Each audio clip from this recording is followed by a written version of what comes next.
Welcome back to the Own Your Awkward podcast. I'm your host, Andy Vargo, and every episode we get into what has made our guests vulnerable and how they've learned how to own their awkward in order to live their best life. Stay tuned so you can hear every awkward moment in today's show.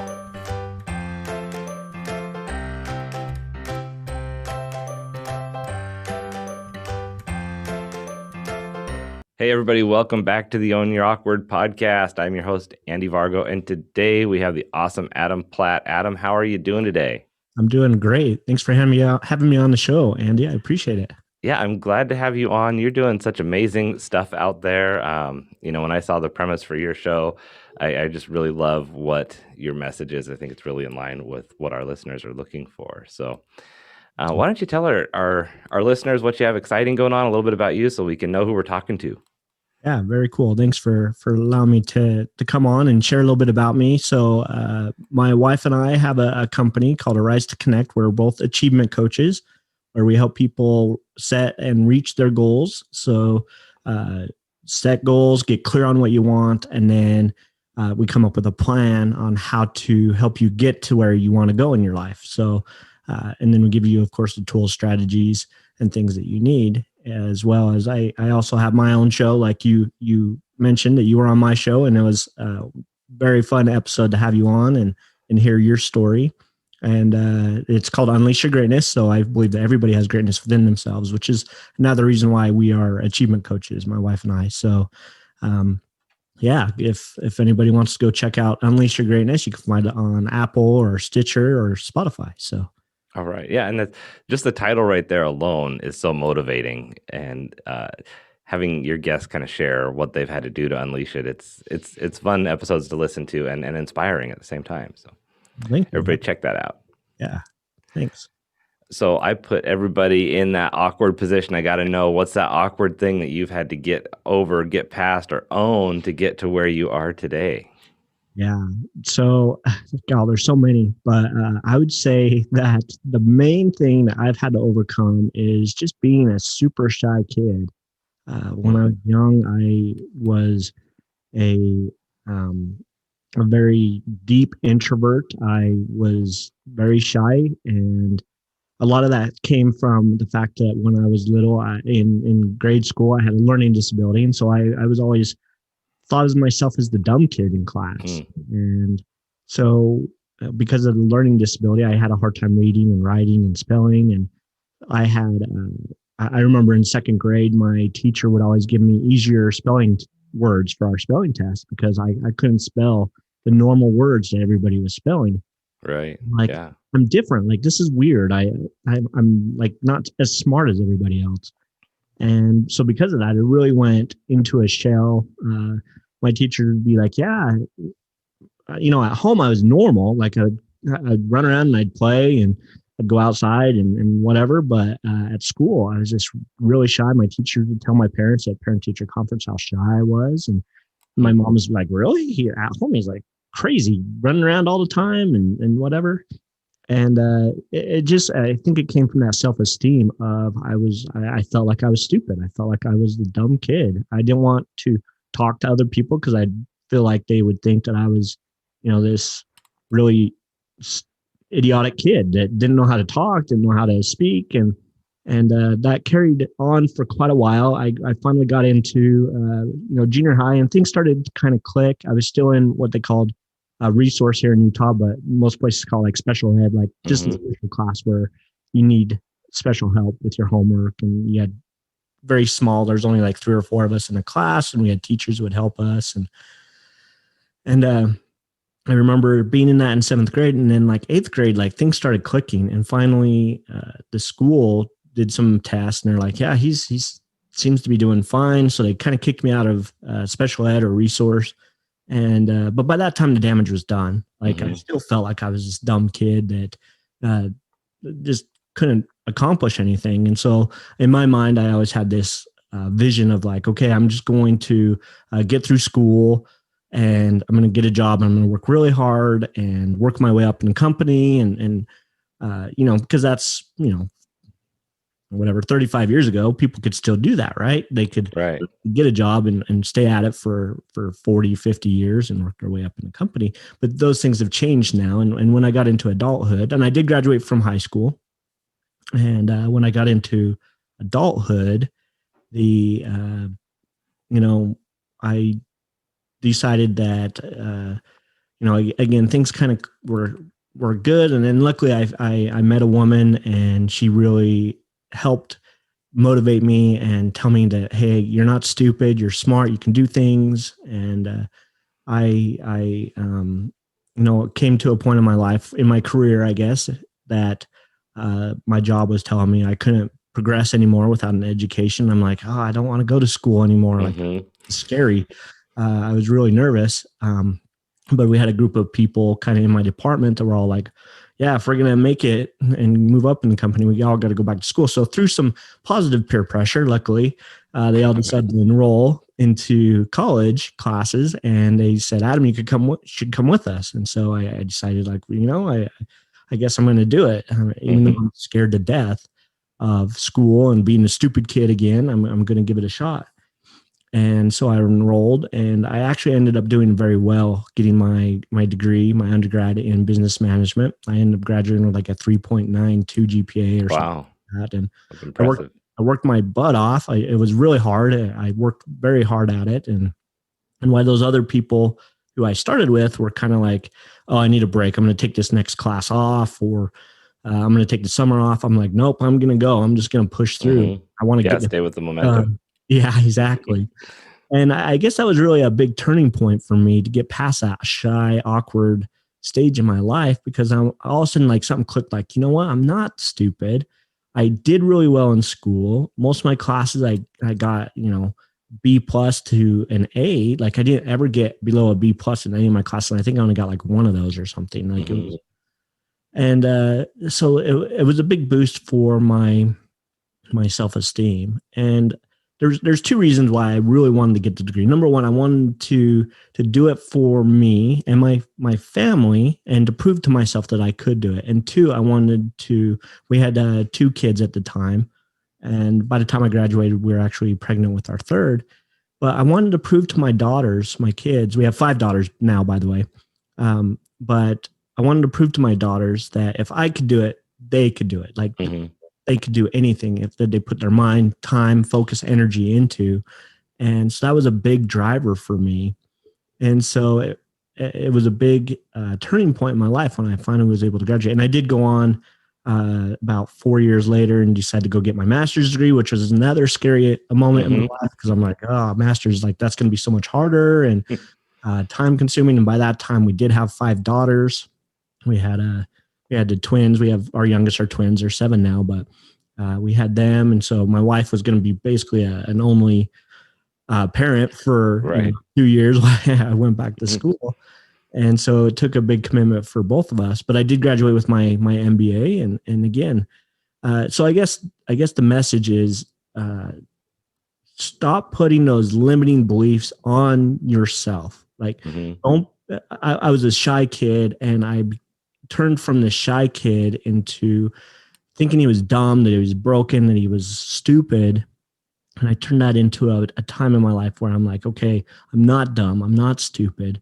And I switched that around. And instead of limiting myself to what I thought I was when I was young, I changed that mindset to I'm not a stupid kid. And I was able to accomplish amazing things. And every year it seems like there's, and being an achievement coach, that's a big part of my life, is what can I achieve now? What can I do now? What goals can I set to go after?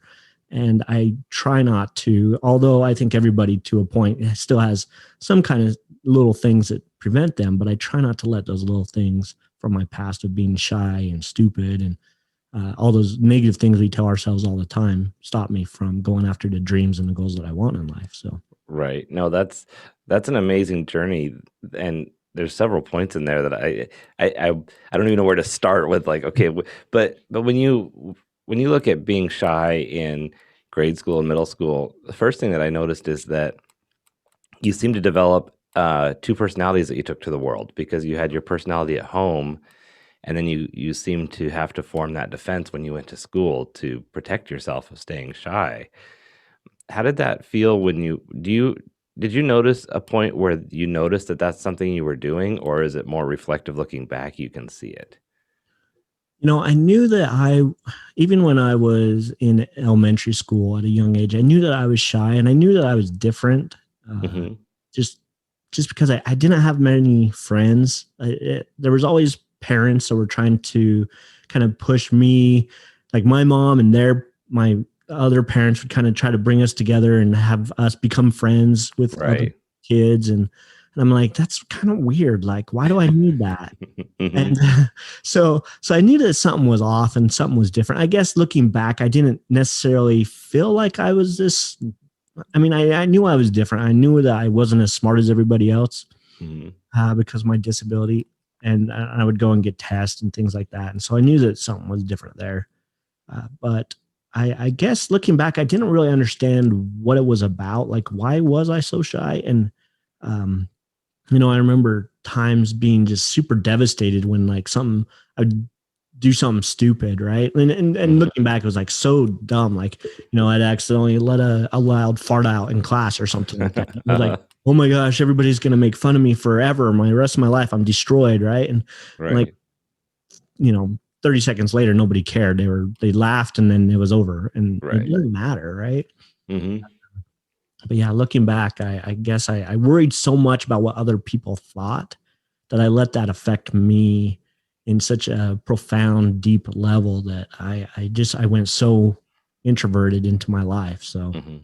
Well, and it's hard because we're similar age to where, we grew up in that generation where it was normal for parents to say things like, "Well, what will the neighbors think?" Or, right, "Don't do that, you're gonna look like this." And so it kind of ingrained that idea of accepting the peer pressure, even though the message was not to give in to peer pressure, the actions were always there about, fitting in.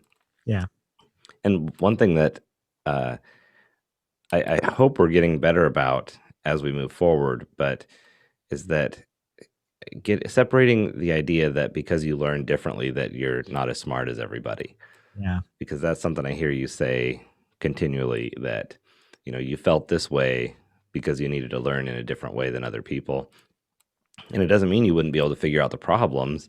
I have a son, he had learning disabilities, and he just needed to learn other ways around it, and to see him as he got older, especially into the high school age and older, to where he learned how to control the tools that he needed, it stopped holding him back. And that, as a parent, was amazing to see. yeah. I love that. And I had a really good discussion with a woman on my podcast just the other day talking about that very thing. And she's in education, so she's an elementary math teacher consultant, and she's trying to change that whole culture of, Hmm. how do we learn in schools and how do we address our kids so that we can help them be more successful instead of just putting them in this box, right? And I think that's why so many Right. people, especially young people, have this awkward time in life is because society tries to put them in this box, and a lot of it comes from school or their parents or what are the neighbors going to think, like you were saying. Hmm. And so we try to box our kids in, and it really is this hard thing for our kids to navigate through. And so when they don't fit into that box, they're like, I'm different, right? Right. Uh, Yeah, there's just that category that's everything else, and now I'm the everything else category, and I don't know how to cope with that, especially as a kid. right. Yeah. Yeah. So there were a couple turning points you mentioned. One was when you kind of went, end of middle school, when you kind of went back into the mainstream classroom. And then again when you decided to go to college, and then again when you decided to go face your master's. Were each of those, was it harder or easier or indifferent each time you refaced that situation of stepping into that school environment? Yeah, every time I did that, it was very, very difficult in my mind because, Mhm. um, you know, when I was in special ed or resource, it was kind of this comfort thing. Like one, it was and it wasn't like every class. So here in Utah, we call it junior high or middle school Mhm. places, and it was seventh through ninth grade. and it was basically just one period out of the class that I would go and get this special help with my homework. Okay. So it wasn't like all day thing. Right. It was in most of my classes normally like everybody else, but that one class, it was like, I think there was 4 of us kids in that class. And it was just really nice. And we were all kind of awkward, to be honest with you. We all had something like, some kind of a disability or something like that. And it was just kind of nice because it's like we all kind of fit together, I guess. Yeah. And then when I got told that, hey, you don't need this anymore, you're going to be moving out and you're going to have to go, take another normal class. It was kind of scary. And I really had to kind of prepare myself mentally for that, being like, okay, well, I guess that means I'm doing good. But at the same time, it definitely was a transition that I had to kind of mentally prepare for. And then, like you mentioned, when I went and got my undergrad and my graduate degrees, both of those times I was like, I kind of had this thought in my mind that I needed to do it because it was how I was going to provide for my family better. Because we all know that today, like, you can't just stay in a job for 40 years. Very few people stay at the same job for 40 years and then decide that they can just retire. Nowadays, I think most people change not just jobs, but careers like 3 times during their lifetime. Yeah, at least anymore. Yeah. And so I was like, well, if I'm ever going to make the money that I feel like will support my family with 5 kids, then I need to go get a degree. I need to do something different than what I'm doing. And at the time, and here's another thing I want to put out is that higher education is not for everybody. That's not the only way that you can become financially stable or make more money. There's so many ways out there: podcasting, YouTubing, coaching, consulting, all kinds of things. Like, go and learn a trade. There's so many ways to do it. But at that time, I'm like, the only way I'm going to do this is if I go and get higher education. And so in the back of my mind, I always was kind of like, oh, I need to do this. I need to do this. I need to do this. I don't want to do this. I don't want to do this. Because I was just so nervous about, was I going to be able to pass my classes? Was I going to be able to keep the schoolwork? Because not only was I, going to school, but I was also working a full-time job. I was trying to raise a family and support my wife and raising our kids. And it was a lot to think about, a lot to take in. And so it definitely was one of those scary moments in my life, both times. Well, and the big fear, I would imagine, is that you're taking on something and disrupting your family life. And if it's not successful, then you have that fear of, did I do it for nothing? And did I just set us back further versus moving us forward? Yeah. And it's funny that you bring that up, because after I got done, I was like, okay, yes, everything's going to change. I'm going to get this big raise and promotion and all this stuff. And my employer at the time basically just said, well, good job. There was nothing. Like, I mean, maybe I got a little, like an extra % raise that year or something like that. Like, but it wasn't an instant for sure. Yeah. Where it did help me is, one, it did boost my confidence, and 2, it did allow me to then get another job soon after that, where it did increase my income. And so it was a big boost in that regard. But usually that's what it takes, right? Like, to really boost your income, is because an employer who tells you to get a degree and then they in order to move up and stuff, they don't appreciate the work that you went through most of the time. Another company usually is going to appreciate that much more than your current employer. They did pay for my degree, which was wonderful. And so I did have to put in at least 2 years after I got my degree with them. But then it just, it was a big boost in my self-esteem to get that. So it wasn't a waste, but it did, looking like at the time, I was like, oh, I did all this work. I got the degree like they told me I needed to, and I got nothing from it. Right. Yeah. And I think from the outside looking in, a lot of times we look at people who are facing something like going to school with you, where I think it's easy to say, oh, well, you did this, so why would you be hesitant to do the next level? You made it through high school, so why is college so scary? Number one, it's scary to bring more into the realm of what you're doing, period, whether it's school or a second job or anything. That's disruptive. But we forget how those fears and insecurities are already there. So even though you had a 3.9 when you're graduating, then to go on to your master's, it's like, well, you've conquered that. You should never have that be an issue, right? But realistically, we don't conquer things and then never face them again. They're still there. We're just a little bit better at facing them. Right. And that's a good point. And I would love to just even discuss a little bit more with that with you, because you're exactly right. I think anytime that you push yourself out of your comfort zone, and so going back for my master's degree was pushing me out of my comfort zone. There's always going to be this awkward, like, I don't know if I'm good enough. I don't know if I'm going to be able to do this. I don't know if I'm going to be able to juggle the job and the family and the school and all that stuff.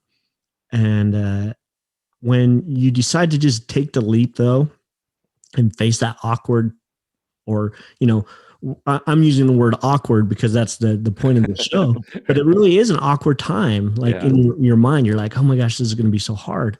And when you face that awkwardness and embrace it, then you move forward in life, and that's where growth happens.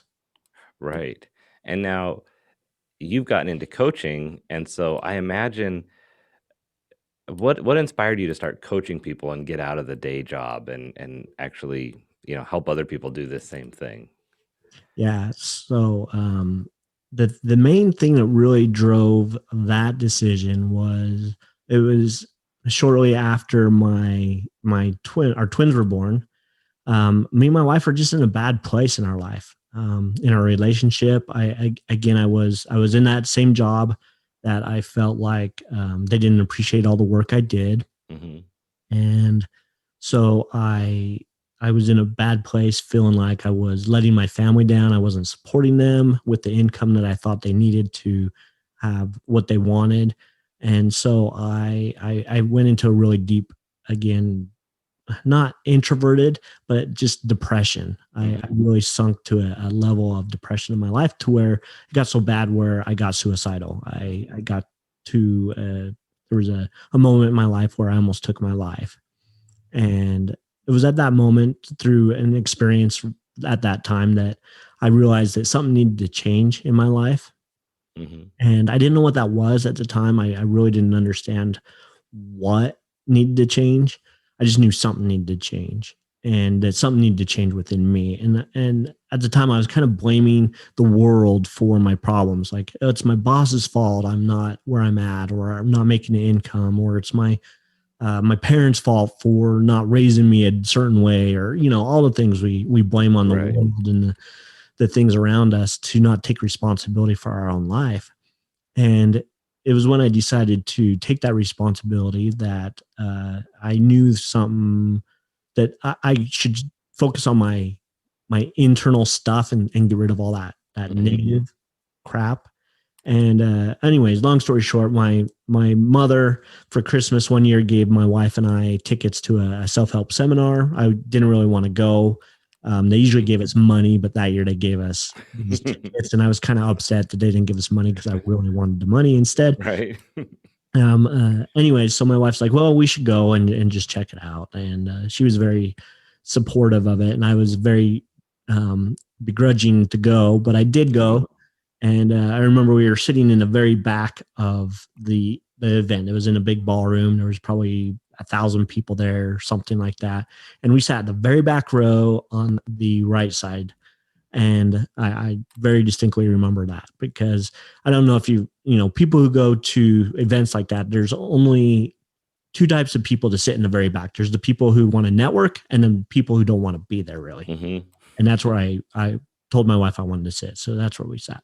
And the presenter got up, and he started talking. I'm kind of like, oh my gosh, whatever. I was in a negative spot, but then he said something, and I don't even remember exactly what it was, but he said something that just clicked. And I'm like, that's what I need in my life. That's what I need to really take me to that next level. And after that, like I was all in. It was a 3-day event. So we went to all 3 days. I did the breakout sessions with the people sharing like all my little golden takeaways, my golden nuggets is what he called them.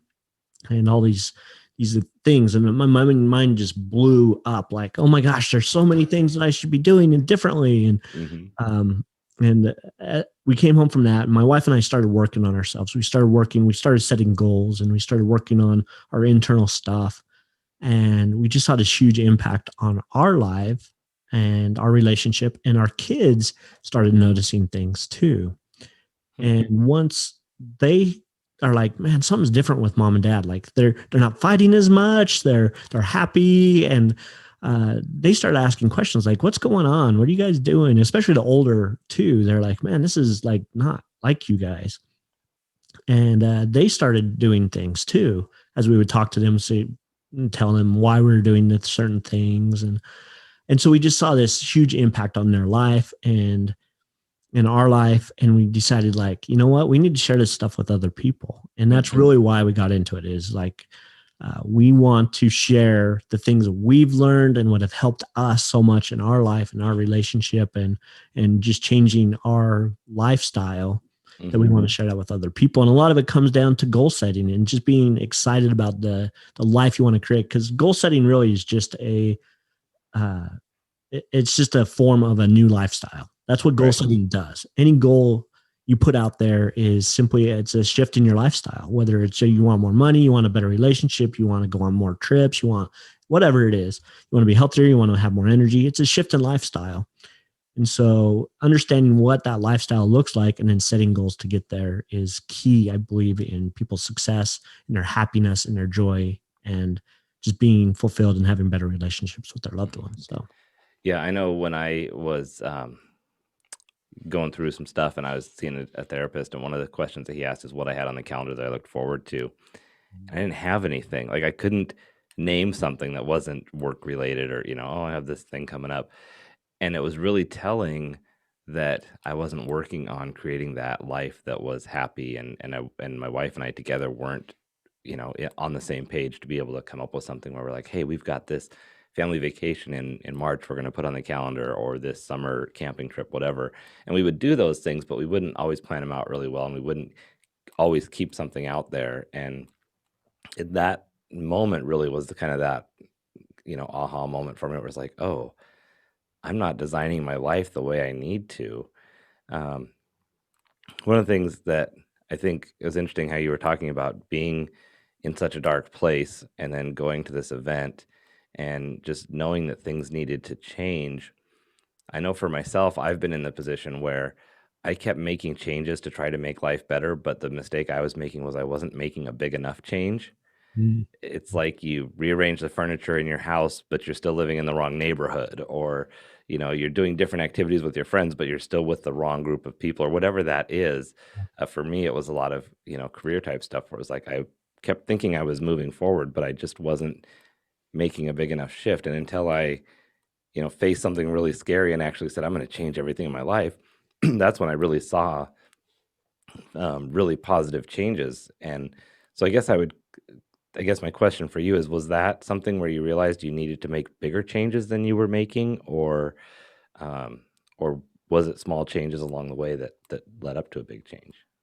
yeah, so that's a really good question and great insight to have. And so I think there's two things that really affect change. And number one is there's either something external that causes a change, so something happens external, and then there's something internal that comes within that causes change.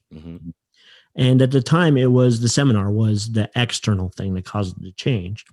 And so you're kind of relating that to environment, right? Like the people you hang out with, the place you live, the job you have, that's your environment. I think that you kind of need both to have real, true, successful change. So you need to work on the internal stuff. Something needs from within needs to come out and change, so that you can then look at your environment and say, okay, what is not serving me in my environment? Is it the people I'm hanging out with? Is it the job I'm at? Is it the people I work with? Is it the neighborhood I live in? all these things that people, you have to be aware, I guess, of the internal stuff before you can see the external stuff that is also affecting you, if that makes sense. Yeah. So it started internally, and then from there it went out externally. So there's friends that we stopped hanging out with because we felt like they, not that we totally blew them off, Mm-hmm. but that we just didn't really hang out with them anymore. They weren't in the space that we wanted to be in. Sure. Um, and we try to do things to the house to make it better and improve that, because your environment does have a huge impact. We tried to unclutter stuff and clean stuff up and rearrange furniture, like you were saying, and things like that. But I guess, in my opinion, the bigger factor that really matters is focusing on that internal change, Mm-hmm. because the external will all happen if you work on the internal. My One of the catchphrases in our company, my wife's and I company, is be better, do better. And what that means is, as you work, you be better on the inside, you work on yourself, then you do better in the world around you. You go out and you can have a bigger impact on the world, like your kids, your coworkers, your things like that. And sometimes it's just a toxic place you need to get away from, right? Mm-hmm. Like in your case, I Sure. know that you had a job that you just, it was toxic. It was something that you just wanted to get away from. And sometimes you just have to step away and be like, that's not serving me. I need to get away from that place.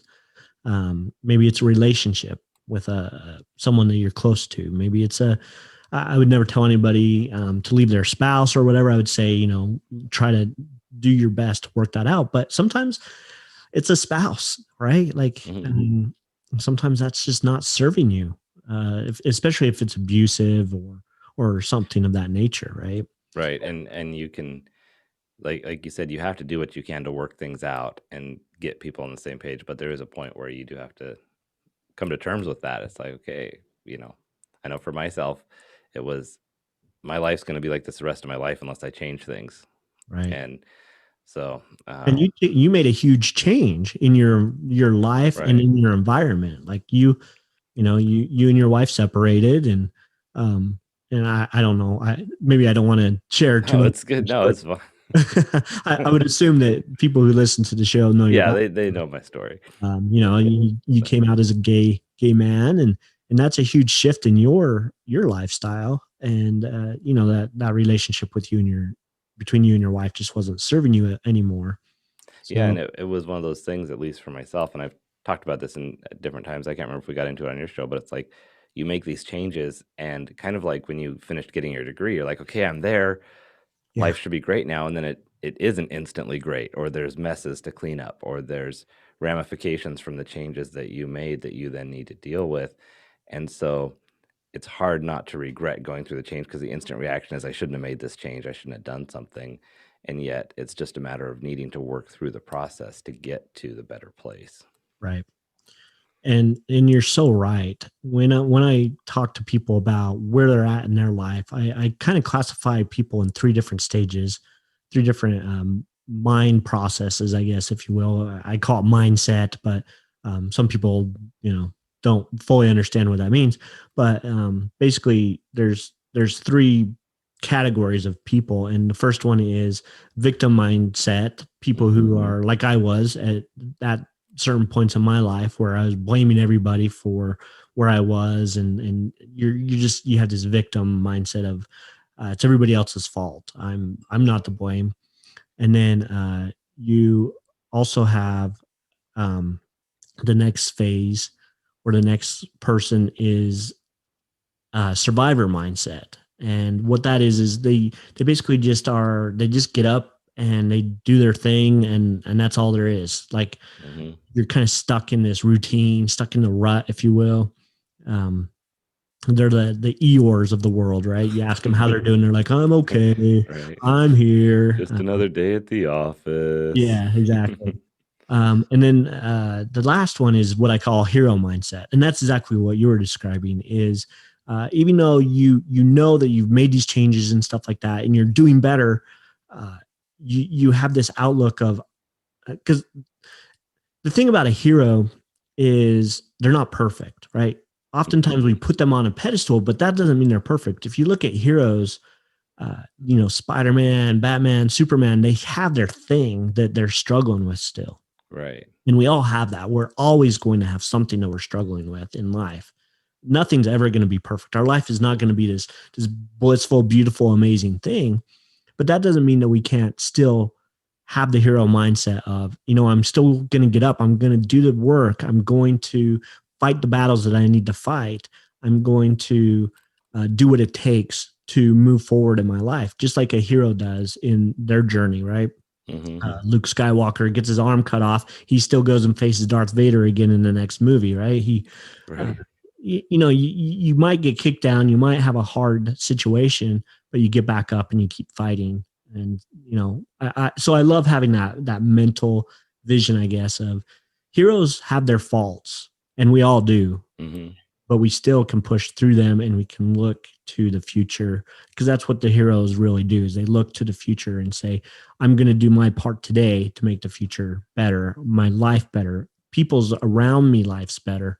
And if we go into life with that kind of mentality, it's just so much better. And just know that it's not going to be perfect. You're still going to have hard things you have to deal with, but you can push through it and keep going forward. So, yeah, definitely.